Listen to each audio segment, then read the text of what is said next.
Hey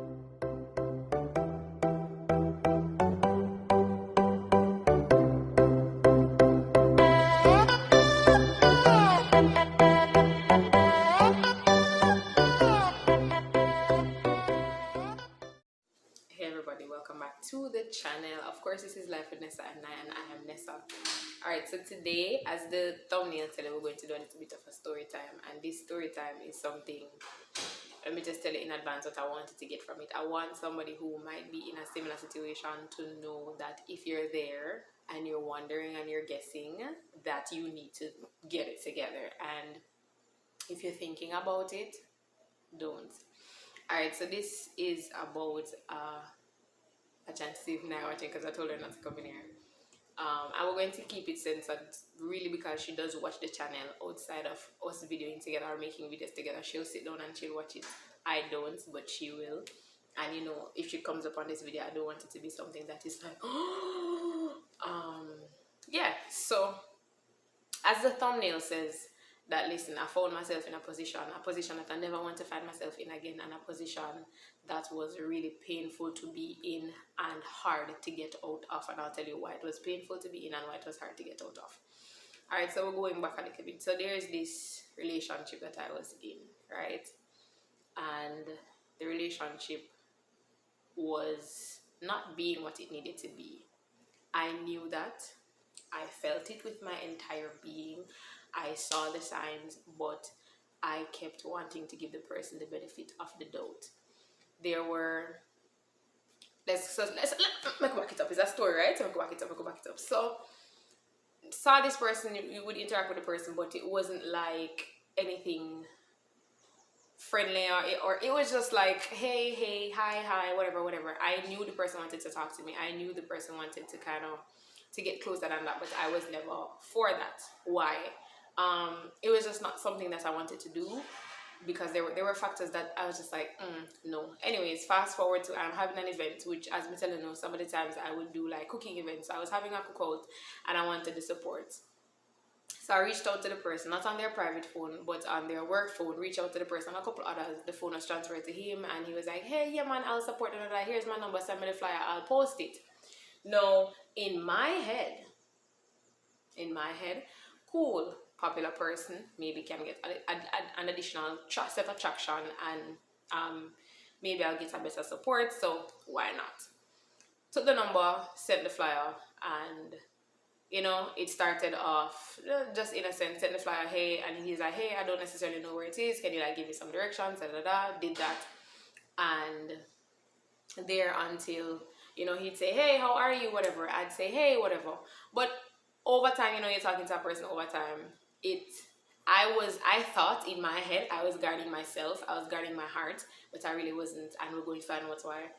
Anyways, so continued, the event came around and everything, but before the event came around, the person invited me out, the gentleman invited me out, and I was just like, first of all, it was short notice, and as a single parent, I am of the belief that do not invite me anywhere short notice. If you want me to come with you, tell me in advance. I am not coming, because I have to figure out where my daughter is going to be at, who's going to take care of her, what time I'm going to get back home, and those are the things, and I don't like to do that in a rush. I'd rather not go than to be calling on everybody and forcing, and you know, kind of forcing people or to change their plans or whatever the case might be. I just don't have the luxury, so I don't like short last minute plans. So I was like, nah, maybe some other time. Person asked again, and I was like,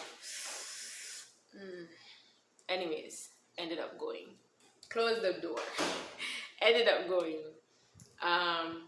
went and started to have conversations, and then one outing turned into two outings, turned into three outings, and I'm like, okay, so this person isn't as bad as I thought. Still in my head, I'm trying to guard my heart. That's not what was happening, or it was what was happening, but I wasn't doing it the right way. Now, for those of you who don't know, I'm a Christian girl, water baptized, Holy Ghost filled, Jesus on my mind. But at this particular time, also in my faith walk, I was at a vulnerable position because I had just left my church, my home church at the time. There was just some things that were happening that I couldn't stay, prayed about it, and I felt like it was the right decision for me to leave the body. I did not have another church going to in terms of a home church. I was visiting another church. there was a little bit hectic there because it was on a Saturday morning. I used to go to church on a Sunday. It was a little bit hard, but I hadn't given up on God. So it's not like I'm saying, yo, I'm not go back on no church, right? But the position I'm in now is one where I'm not under direct headship. I'm not under covenant or covering of a man of God or a woman of God. I'm basically on my own. All right, so going out with this person, and I remember the person kind of telling me, hey, I think I'm falling for you, or something of that nature. And I'm like,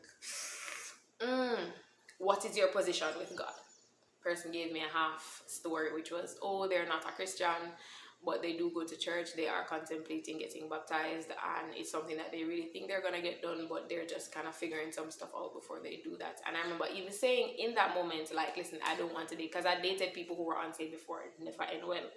And I was like, I don't want to date anybody else who's unsaved, because I know your father and my father are going to have issues. Simply meaning, if I am of God, my God is my father, and if you are not serving God, then your father is the devil. Whether you like it, yes or no, it is what it is. And those two are just gonna be at war. The devil's gonna be trying to destroy me through you, and God ain't finna, the evangelism through dating is necessarily a biblical principle.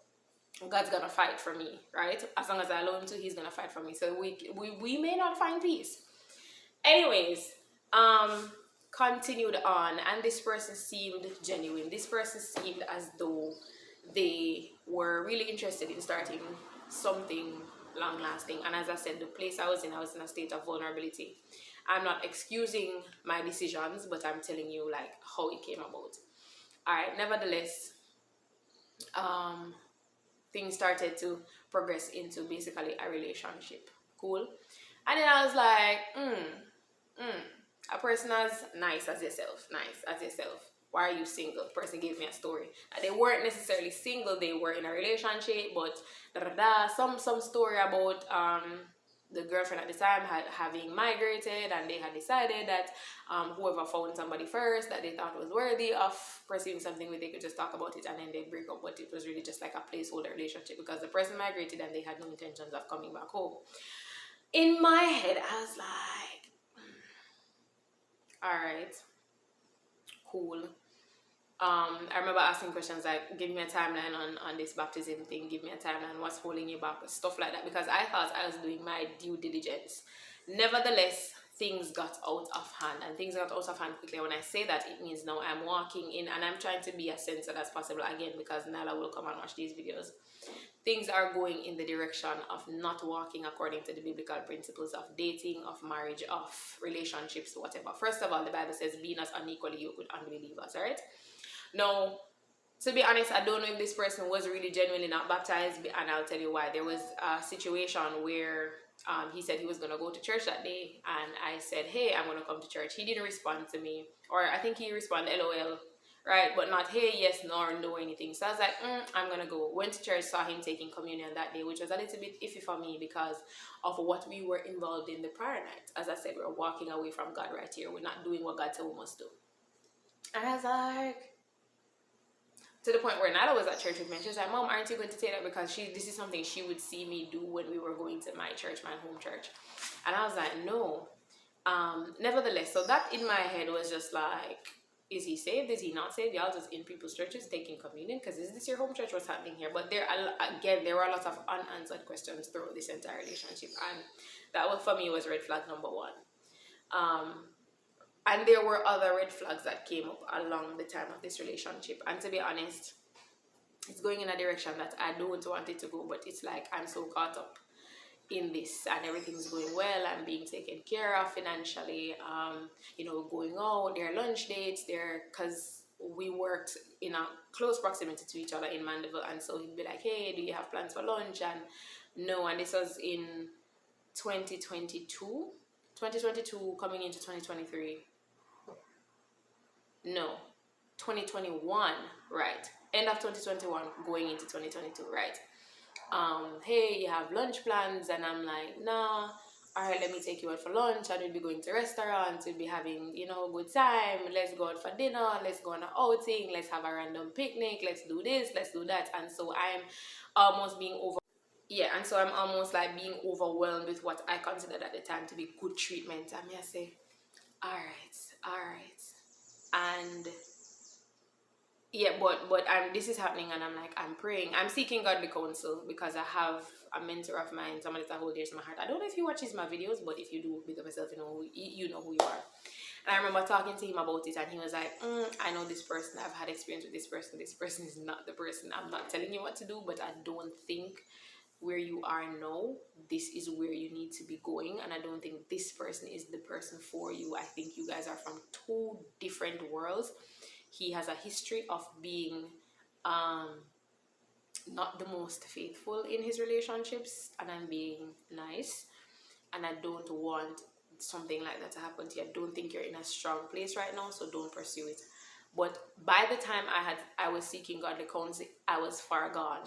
And so my heart was now invested. I was emotionally invested. We had become intimate, and it was really too late for me to hear and to receive what it is that was being said. And then now we're going on, and things seem fine, but then all of a sudden now we're starting to see some other red flags pop up. Remember, the first red flag I said was the communion thing after we had, thought that was, and you saying you're not baptized yet, you're not saved yet, so, anyways. There are other red flags starting to pop up. But Vanessa reached to the point where she's there and she's praying. May I pray? Yeah, man, may I pray? But my prayer is not to see the will of God as he has it. My prayer is for God to make my desire his plan. Get what I say? So I'm bringing this to God, and I'm like, oh God, you see this, and please change his heart, please do this, da, da, da. And I remember I'm having visions of him with another person or with other people. I'm having visions, and I'm getting this bad feeling in the pit of my stomach that there's something very, very wrong here. But I convinced myself that it's not as bad as I think it is, or I don't know what I convinced myself of, but I convinced myself that, I guess, to be honest, I didn't convince myself that anything wasn't happening, because I was always still looking for the thing that was happening and trying to find what it is. But I convinced myself that he could change, and that if anybody can change him, oh, God can. But now, looking back, I realized that I was trying to turn God into a genie. I was trying to make him into, I come and say, oh God, here is this man that I found. I know him don't fit the concept of what it is that, you would have probably agree with, but you can make him into that. And, God's not having none of that. God's not having none of that. Anyways, we're going on in this relationship, and as I tell you, it's going downhill, and it's going downhill really fast. For those of you who drive, imagine you go downhill, right? You touch a brake on a brake the day, you pull up your handbrake and it can bust. It's going downhill fast. And I'm not talking about any type of hill. It's a steep hill, and at the bottom there's a gully over the side, right? Not many places to go. But all in all, in this time, my friends are saying to me, hey girl, this don't look like it. Sorry guys, mosquitoes in here and then biting me. Yeah, this don't look like it. We know what the type of heart that you have, but you can't just be hot, and that's how the relationship was going.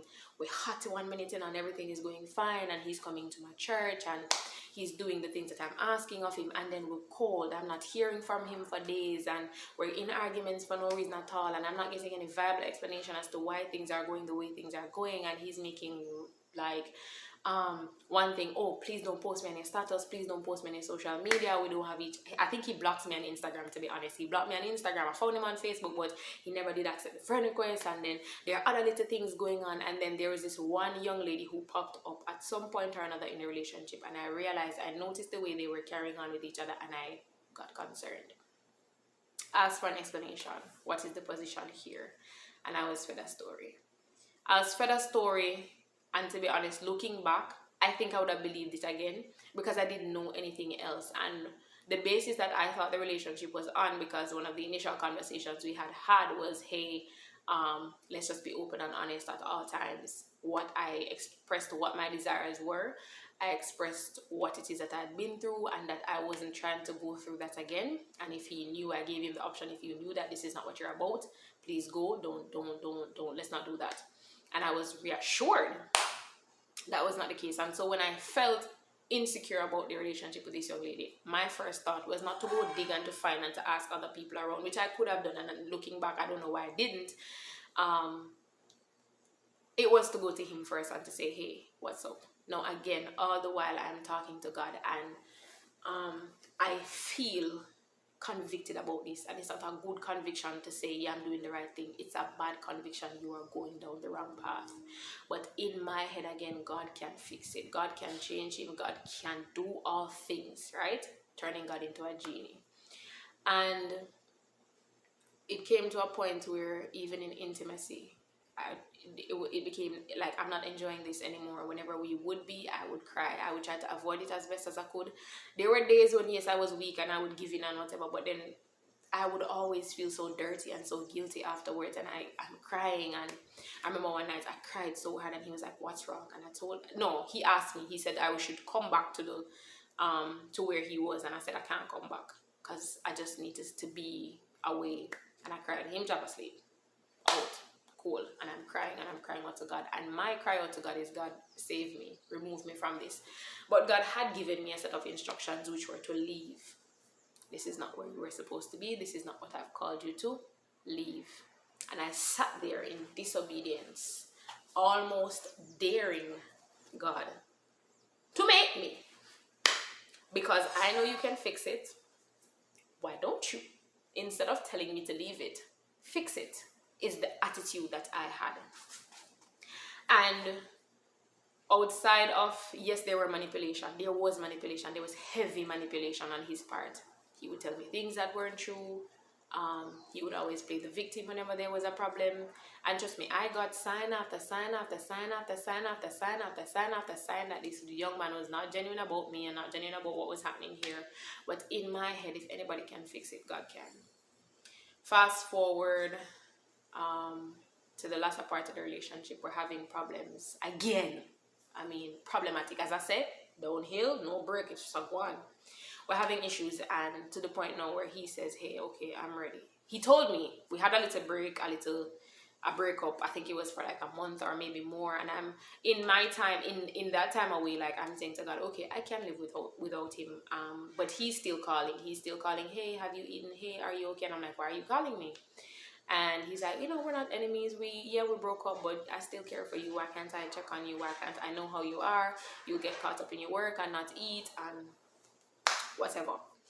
And also, in addition to this is a person who had been there for me through some of what I believed were my darkest times. A lot of things happened. I had to move out of my mother's house, find my own place. He is somebody who contributed financially to that move. And in other ways, financially and emotionally, to some extent, he was there and he made himself available. And so I looked at those things as the potential for him to become the man that I thought he could become and the man that I thought God would have had me to have, right? No, God may have this man somewhere out there, but it was not him, and I was trying to force the will of God for him to become God's gift. Get what I say? But God gives good gifts. The Bible tells us that he gives good gifts, and he would never give me anything that leads me in the opposite direction of salvation and kingdom work and getting to heaven and living according to the principles of God. One of the things in the Bible, there's my favorite Bible verse, is obedience is better than sacrifice, right? And this is what Samuel had said to Saul after he was told to destroy the Amalekites, and he did not. He saved what he thought for himself. He used what he thought was his wisdom to disobey God and try to justify it afterwards. And that has been my favorite Bible verse. But even then, even in reciting that to myself, I could not find myself out of disobedience. All right, fast forward now, and so we took that 1 month break, but we ended up finding ourselves back together. We went out on a date, and again, we're back in the same cycle. And I remember saying to him, what do you want? And he said, okay, I got baptized and I want us to get married. Glad bag boss, but cautiously, because he said it and my heart was elated, but my spirit was concerned. And he's talking about it, and I mentioned to him, hey, one thing, I've never wanted to get married without going to premarital counseling. I believe that the men and women of God should be able to speak into your relationship and to guide you, especially men and women who are married or who are trained in that regard, who are operating under the wisdom of God. He agreed.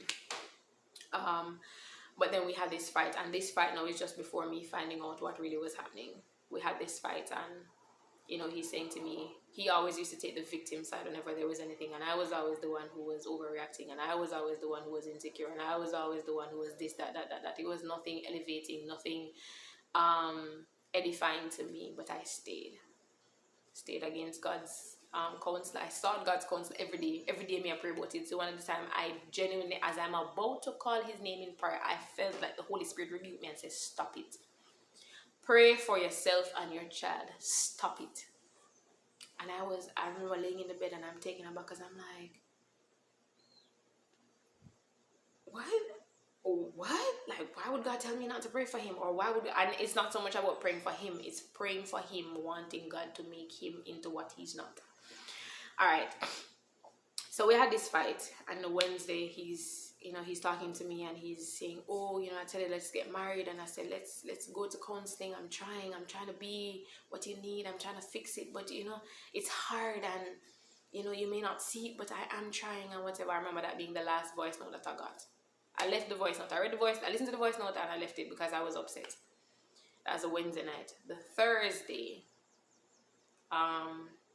morning, a friend called me and she said, hey Nessa. Oh, not Nessa, she called me Rose. Hey Rose. So I have a question for you. And I was like, okay. I'm working now, by the way. And she said, such person, we're not calling his name. What was the conversation you had last time? Because I'd heard something last time about him owning a motor vehicle that he said he didn't own. And I asked him and he said, no, nothing like that. And so she asked me about it and I said, he said no. And she's like, well, so I was like, what happened? She's like, I don't want to tell you because for me, and this is something I'm going to work on going forward, if you tell me that somebody did something, I'm not the type of person to sit with it and it's not going to sit in my spirit. We're going to talk about it. We're going to talk about it now. We're going to talk about it. We're going to figure out what had happened because I need to know what had happened was. And so I was like, give me a sec, let me call him. She was like, Rose, don't do anything rash, just. So she told me basically that she saw him with the same young lady I told you suspicions were raised about, and suspicions continuously were raised about her during the entire course of the relationship. But I was always giving a story, always giving something. And another thing, he would never refer to her by her first name. It was always by her. So he would say Miss, like he would say Miss Rose, or he would refer to her by her title at work or her position at work. And so the person, my friend didn't know her name, but she described her to me. I was like, I know who that is. So I called him. I wasn't angry or anything, but I called him and I said, hey, I'm going to ask you something. I'm not attacking you. I'm not accusing you, but I really do want to know the truth. I think I'm overly the truth. And I said to him, somebody said they saw you and her. You guys were acting beyond friends here. What's happening? And I need the truth. I'm tired of asking. I'm tired of coming to you about this. I need the truth. And initially, of course, nothing like that. And why would you? Why are you accusing me? And why you have people watching me? And the whole nine. And normally, I would back up because the accusations are coming at me. I didn't even know I was being gaslit. The accusations are coming at me, and I'm starting to rethink my position now. Like, why did you do that? Or is it And I'm doubting myself. But this time, I didn't do that. And I said, hey, just tell me the truth. I really don't want to argue. I don't want to fight. I just want to know the truth. And I think I even lied at the time when I said, I have a picture of you too. Somebody took a picture and they sent it to me. So